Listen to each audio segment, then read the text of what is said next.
कहते हैं भगवान शिव अपने भक्तों की परीक्षा जरूर लेते हैं, लेकिन जब भक्त सच्चा हो तो भोलेनाथ स्वयं उसकी रक्षा करने धरती पर आ जाते हैं। आज की यह कहानी है एक गरीब शिव भक्त की, जिसकी भक्ति ने पूरे गांव की किस्मत बदल दी।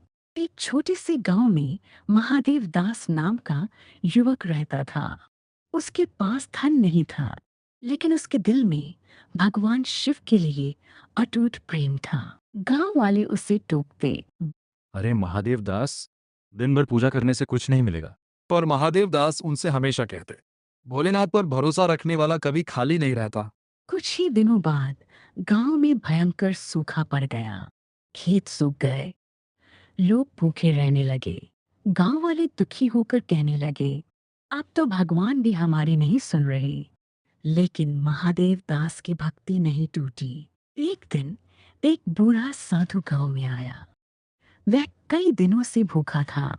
वह घर घर जाकर भिक्षा मांगता, बेटा कुछ खाने को मिलेगा? लेकिन किसी ने उसकी सहायता नहीं की। महादेव दास मंदिर में ही बैठा था। उसके पास केवल 2 रोटियां थी। साधु ने उसे आवाज लगाई। बेटा मैं बहुत भूखा हूँ। महादेव दास के पास खुद खाने को कुछ नहीं था, फिर भी उसने अपनी सारी रोटियां साधु को दे दी। साधु ने महादेव दास से पूछा। बेटा अब तुम क्या खाओगे? उसने कहा। जब मेरे भोलेनाथ मेरे साथ है तो मुझे चिंता कैसी। साधु मुस्कुराने लगा। उसकी आंखों में दिव्य चमक थी। उस रात भयंकर तूफान आया। पूरा गांव डर गया। मंदिर के अंदर महादेव दास ध्यान में बैठा था। ओम नमः शिवाय, ओम नमः शिवाय। अचानक मंदिर दिव्य प्रकाश से भर गया। भगवान शिव और माता पार्वती ने साक्षात दर्शन दिए। भगवान बोले, वत्स, आज तुमने हमारी परीक्षा उत्तीर्ण कर ली। महादेव दास भाव विभोर होकर बोला, प्रभु आप। भगवान शिव बोले, वह साधु कोई और नहीं, मैं स्वयं था महादेव दास। मैं तुझसे बहुत प्रसन्न हूँ। कहो वत्स, तुम्हें क्या चाहिए? ये सुनकर महादेव दास बोला। प्रभु, मुझे आपकी भक्ति के अतिरिक्त कुछ नहीं चाहिए। ये सुनकर भोलेनाथ प्रसन्न हो गए। भगवान शिव मुस्कुराए और महादेव दास से बोले, तुमने कभी अपने लिए कुछ नहीं मांगा, इसलिए आज से तुम्हारे गांव का दुख समाप्त होगा। अगली सुबह आसमान में काले बादल छा गए। जोरदार बारिश शुरू हो गई।